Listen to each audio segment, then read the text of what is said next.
लोकत्रिशूल news, विदर्भाचा बुलंद आवाज। अटकेची शक्यता असताना माणिकराव कोकाटे पडले आजारी, लीलावती रुग्णालयात दाखल। मंत्री माणिकराव कोकाटे यांना जिल्हा न्यायालयाने 2 वर्षांचा कारावास शिक्षा सुनावल्यानंतर आता त्यांच्यावर अटकेची कारवाई होणार आहे। माणिकराव कोकाटे यांच्या विरोधात अटक वॉरंट जारी करण्यात आले आहे।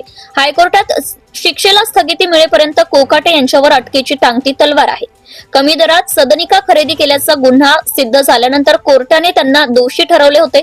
लोकप्रतिनिधी कायद्यानुसार कोकाटे यांची आमदारकीही रद्द होण्याची शक्यता आहे। त्यातच माणिकराव कोकाटे लीलावती रुग्णालयात उपचार घेत असल्याचं समोर आले।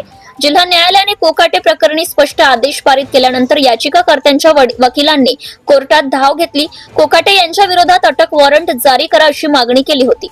याबाबत याचिकाकर्त्यांचे वकील आशुतोष राठोड यांनी सांगितले की माणिकराव कोकाटे यांच्या विरोधात अटकेचे आदेश पारित झाले आहेत।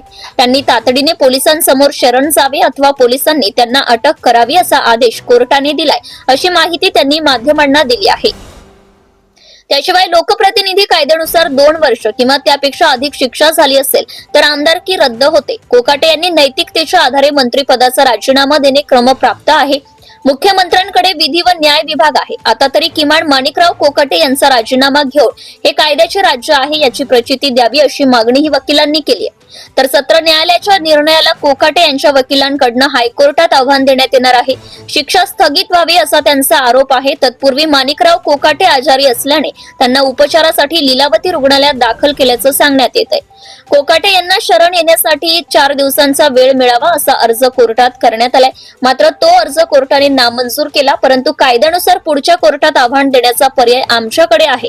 अटक वॉरंट जारी झालंय, त्याला हायकोर्टात चॅलेंज करू असं माणिकराव कोकाटे यांचे वकील मनोज पिंगळे यांनी माहिती दिली आहे। काय आहे नेमका प्रकरण? मुख्यमंत्री स्वेच्छाधिकार योजनेच्या 10% कोट्यातून लाटलेल्या 4 सदनिकांच्या घोटाळ्यात क्रीडा मंत्री माणिकराव कोकाटे व त्यांचे बंधू विजय कोकाटे यांना मंगळवारी जिल्हा व सत्र न्यायाधीश PM बदर यांनी अंतिम सुनावणीत दोषी धरले। फेब्रुवारीत अतिरिक्त मुख्य न्याय दंडाधिकारी न्यायालयाने दिलेला निकाल कायम ठेवत 2 वर्ष सक्त मजुरी व 10,000 दंडाची शिक्षा सुनावली होती। नाशिक जिल्हा सत्र न्यायालयाने सदनिका घोटाळा प्रकरणात माणिकराव कोकाटेंची 2 वर्षांची शिक्षा कायम ठेवल्याने नैतिकतेचा मुद्दा उपस्थित झाला असून कोकाटे यांची अटक आणि आमदारकी रद्द होण्याची प्रक्रिया सुरू झाली आहे। Subscribe now and press the bell icon.